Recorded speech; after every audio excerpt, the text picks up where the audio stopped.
Zach, head coach Bill O'Brien for the Houston Texans has made a statement that says that he will kneel for the national anthem during the 2020 season. We saw last week where Roger Goodell put out his statement about how not only is the NFL in support with everything that's been going on, but also admits that they were wrong back in the 2016 time. So we see, again, head coach Bill O'Brien, who agrees to take a knee for the Texans.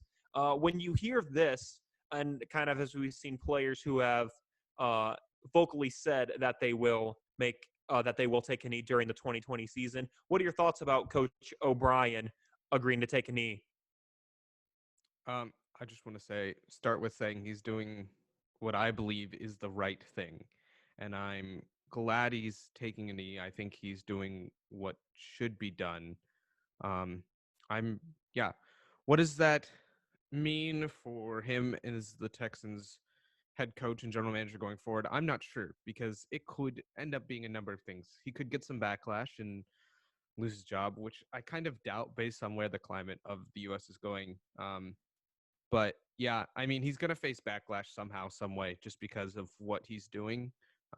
It's polarized. It's considered political. Whether it should be or not is another question, but it is political, at least in some ways. And it's pretty big being the first coach. Like, it's really huge that he's the first non-player doing something like this. And I'm curious if other coaches will join. Adrian Peterson talked about almost all players. We talked about that last week, but Adrian Peterson saying almost all players are going to be kneeling at some point this coming season. So it'll be interesting to see if Bill O'Brien talking about coaches or himself kneeling will lead to other coaches kneeling as well. And I'm curious kind of how that dynamic plays out this season.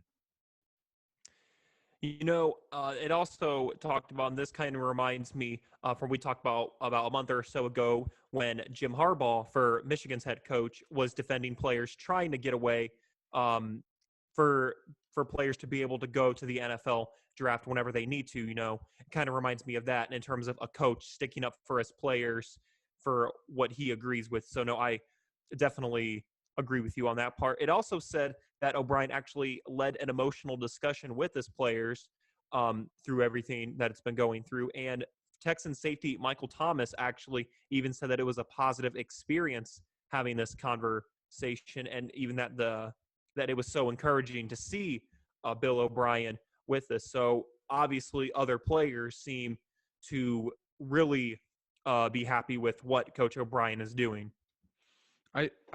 I want to point out a thing. So this makes, I mean, the way that the Texans have been really vocal about the death of George Floyd, considering George Floyd is a Houston native and they're the Houston Texans. Himself, Bill O'Brien, Watt, team chairman Cal McNair and his wife, as well as Tim Kelly and defensive coordinator Anthony Weaver all attended the funeral. They've done a series called Conversations for Change where they talk with former Black players and coaches about their experiences. So this seems to be in line with where the Texans' stance is at this current moment, and I'm curious if that's going to continue going forward. And Zach, it'll be interesting once the NFL comes around here in the next couple of months to see what head coach Bill O'Brien does and how other NFL coaches and players respond to this. So it'll be interesting to see, but also looking forward to the upcoming NFL season. Coming up, the NBA set to return in July, but a few NBA players have concerns about returning. Once again, I'm Tanner Camp alongside Zachariah Begley, and this is Beyond the Stats.